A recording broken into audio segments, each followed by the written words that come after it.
The Autumn Whisper. Chapter 1. The Letter. It was a crisp October morning in the small town of Maplewood, Vermont, the kind of morning where the air smelled faintly of wood smoke and fallen leaves crunched underfoot. Eleanor Harper, a woman in her late 50s, sat on her porch, wrapped in a thick woolen shawl, sipping steaming coffee from her favorite ceramic mug.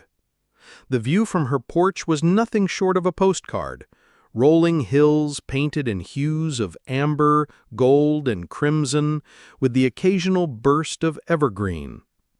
Eleanor had lived in Maplewood her entire life. She knew every nook and cranny of the town, every face that passed by, and every story that had unfolded over the years. But today, something felt different. The tranquility of the morning was interrupted by the sound of the mailman's truck rumbling down the gravel road. She watched as the truck came to a stop at her mailbox. The mailman, a jovial man named Bob who had been delivering mail in Maplewood for as long as Eleanor could remember, waved at her before placing a bundle of letters into her box. Eleanor returned the wave and waited until he had driven off before making her way down the porch steps. As she sifted through the stack of envelopes, mostly bills and advertisements, one letter caught her eye. It was an old, yellowed envelope with her name written in a familiar looping cursive. Her heart skipped a beat as she recognized the handwriting. It was her late husband, Daniel's. Eleanor's hands trembled as she carefully opened the envelope. Inside was a single sheet of paper, and as she began to read, tears welled up in her eyes. The letter was dated just a week before Daniel had passed away, 5 years ago. In it, he spoke of a hidden treasure, a time capsule they had buried together in the woods behind their house on their 25th wedding anniversary. He had written the letter as a surprise, intending for her to find it years later. As Eleanor finished reading, a mix of emotions washed over her: grief, nostalgia, and a sense of curiosity. She hadn't ventured into those woods since Daniel's passing, but now she felt compelled to go back. She folded the letter carefully, tucked it into her pocket, and made up her mind. Today she would find the time capsule. Chapter 2. The Journey Begins. Eleanor returned to the house and changed into a pair of sturdy boots and a waterproof jacket. She grabbed a small shovel from the garden shed, her heart pounding with anticipation. The woods behind her house had always been a place of solace for her and Daniel. They had spent countless hours there, walking hand in hand, sharing dreams and memories. Now, as she stepped onto the familiar path, she felt a strange mix of excitement and apprehension. The forest was alive with the sounds of autumn, leaves rustling in the breeze, birds chirping in the distance, and the occasional scamper of a squirrel. The trail was overgrown in places, evidence that few had walked this path in recent years. She pushed aside the branches and continued deeper into the woods, following the landmarks she remembered from that day so long ago. After about 20 minutes of walking, she came to a clearing. In the center stood a large oak tree, its gnarled branches reaching skyward. This was the spot. Eleanor felt a lump form in her throat as she approached the tree. She could still picture Daniel, kneeling in the dirt, digging the hole where they had buried the time capsule. She had teased him about being so sentimental, but now she was grateful for his foresight. She knelt at the base of the tree and began to dig, the sound of the shovel hitting the earth filling the silence. After a few minutes, she struck something solid. Her heart skipped a beat as she carefully brushed away the dirt to reveal a metal box, slightly rusted, but still intact. Eleanor lifted the box from the ground and sat back on her heels, cradling it in her lap. She took a deep breath, savoring the moment, before slowly opening the lid. Inside, she found an assortment of items: photographs, letters, a small bottle of perfume she used to wear, a pocket watch that had belonged to Daniel's father, and a journal. She picked up the journal, its leather cover worn and familiar. It was Daniel's, a collection of his thoughts and musings from their years together. Tears streamed down her face as she flipped through the pages, each word a reminder of the love they had shared. As she continued to sift through the contents of the time capsule, a folded piece of paper caught her eye. It was another letter from Daniel. She unfolded it and began to read. "My dearest Eleanor, if you're reading this, it means you've found our little treasure. I hope it brings back happy memories and reminds you of the life we built together.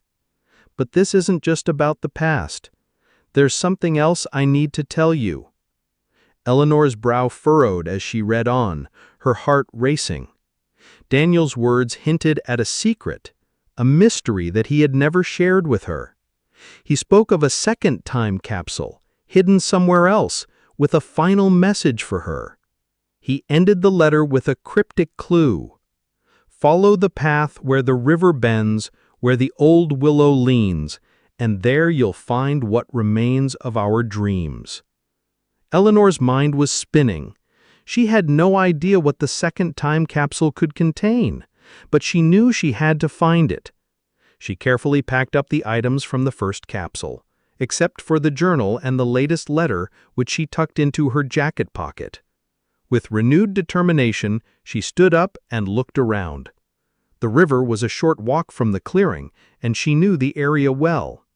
But where the river bend, that could be anywhere. Chapter 3. The River's Bend. Eleanor made her way through the woods toward the river, her mind racing with possibilities. The trail was familiar, but the weight of Daniel's secret made the journey feel entirely new. The river's gentle murmur grew louder as she approached, and soon she stood on its banks, gazing at the water as it wound its way through the forest. The clue Daniel had left was vague, but Eleanor trusted her instincts. She began walking along the riverbank, scanning the area for any sign of a willow tree. The river took several twists and turns, and at each bend she paused to look around, hoping to spot the old willow he had mentioned. After about half an hour of walking, she came to a particularly sharp bend in the river. The water flowed slower here, creating a small, serene pool. And there, on the far bank, stood a massive willow tree, its long, drooping branches brushing the water's surface. The sight took her breath away. It was just as Daniel had described. Eleanor carefully crossed the river at a shallow point, her boots sinking slightly into the soft mud. She approached the willow tree, its trunk twisted and ancient, and began to search the ground around it. Her heart pounded as she imagined what Daniel might have left here. It didn't take long to find it. Beneath a flat stone at the base of the tree, she discovered another metal box, smaller than the first, but just as weathered. She lifted it from the ground, her hands trembling, and sat down on a nearby log to open it. Inside, she found a smaller collection of items: a delicate gold necklace with a heart-shaped locket, a folded piece of paper, and a small key. The necklace was one Eleanor remembered Daniel giving her on their 20th wedding anniversary. She had thought it lost years ago, and seeing it now brought fresh tears to her eyes. She unfolded the piece of paper, recognizing Daniel's handwriting immediately. His words were warm and tender, but also tinged with a sense of urgency. "My love, if you've found this, it means you've followed my clues. I'm so proud of you. The necklace is yours to keep, but the key is for something far more important. It opens the safety deposit box at Maplewood Bank. Inside, you'll find a final gift, a piece of our story that I couldn't share while I was with you. Please don't be angry with me. I only wanted to protect you." Eleanor's mind was reeling. What could Daniel have left in a safety deposit box? She had known him better than anyone, or so she thought. Now she was discovering that there were parts of him she hadn't even begun to understand. Eleanor sat by the river for a long time, the box resting in her lap, her thoughts swirling. The autumn sun dipped lower in the sky, casting long shadows across the water. Finally, she made up her mind. She would go to the bank tomorrow and see what Daniel had left for her. Chapter 4. The Safety Deposit Box. The next morning, Eleanor woke early, her mind still consumed by the mystery of the safety deposit box. She dressed carefully in a blouse and slacks, her hands trembling slightly as she fastened the gold necklace around her neck. The locket rested against her chest, a comforting weight. Maplewood Bank was a small brick building on the town square, its facade unchanged for decades. Eleanor had passed it countless times, but today it felt like stepping into uncharted territory. She took a deep breath and pushed open the heavy wooden door. The interior was warm and inviting, with polished wood floors and the faint scent of lemon furniture polish. A teller, a young woman with a friendly smile, greeted her from behind the counter. "Good morning, Mrs. Harper. How can I help you today?" Eleanor returned the smile, though her nerves were on edge. "Good morning. I'd like to access my safety deposit box, please." The teller nodded and guided her through the process. After verifying her identity and retrieving the key from Eleanor, she led her to the vault. Eleanor's heart raced as the teller inserted her own key into the box, then stepped aside to let Eleanor unlock it with the key Daniel had left for her. The box slid open with a soft click. Inside, Eleanor found a small leather-bound journal, a stack of old letters tied with a ribbon, and a sealed envelope with her name on it. She picked up the journal first, her fingers tracing the embossed initials on the cover, D.H. It was Daniel's, just like the one she had found in the time capsule. She opened it to the first page and began to read.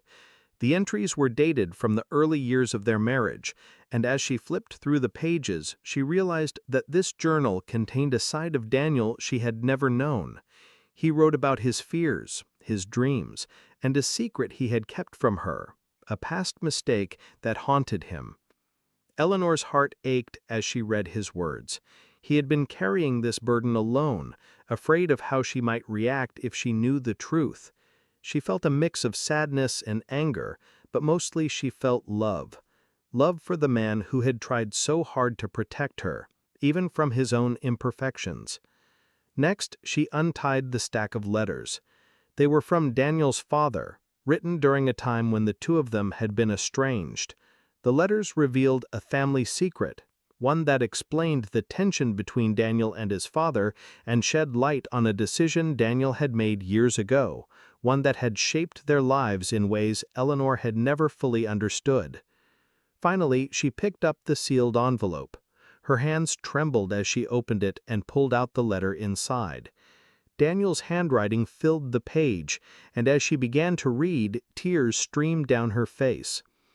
"My dearest Eleanor, if you're reading this, it means I'm no longer with you. I'm sorry for the secrets I've kept, but I hope you can understand why I did. I've left you something in this box that I hope will bring you peace and closure.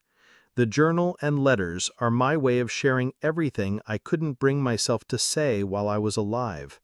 I hope they help you understand me better, flaws and all. I love you, Eleanor, more than words can ever express. Always remember that." Eleanor sat in the vault for what felt like hours, the weight of Daniel's revelations pressing on her heart.